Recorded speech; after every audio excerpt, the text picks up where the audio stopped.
এই মেয়েটি অনেক আদর করে তার স্বামীকে নিজের হাতে খানা খাইয়ে দিচ্ছিল আর বলে তুমি আজ দুপুরের খাবার ভুলে রেখে এসেছো।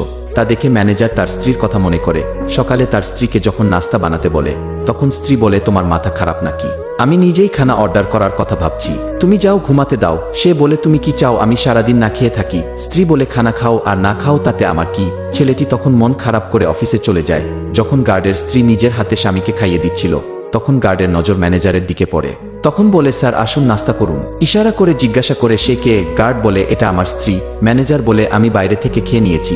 তখন মেয়েটি বলে আসুন না স্যার, আর তাকে রুটি সবজি দেয়। ম্যানেজার খেয়ে বলে অনেক স্বাদ হয়েছে। মেয়েটি তার স্বামীকে বলে যদি 20 টাকা থাকে তাহলে দিন, এখান থেকে ট্যাক্সিতে চলে যাব, বাইরে অনেক গরম। কিন্তু স্বামী বলে টাকা নেই। স্ত্রী বলে ঠিক আছে হেঁটেই চলে যাব। তা শুনে ম্যানেজার 200 টাকা বের করে দেয়। টাকা নিয়ে মেয়েটি চলে যায়। লাস্টে ম্যানেজার গার্ডকে যা বলল তা অবশ্যই দেখবেন, কিন্তু তা দেখার আগে ভিডিওটি লাইক করে দাও, চ্যানেলটি সাবস্ক্রাইব করে দাও। লাস্টে ম্যানেজার গার্ডকে বলে ভাগ্য গুণে মেলে এমন স্ত্রী।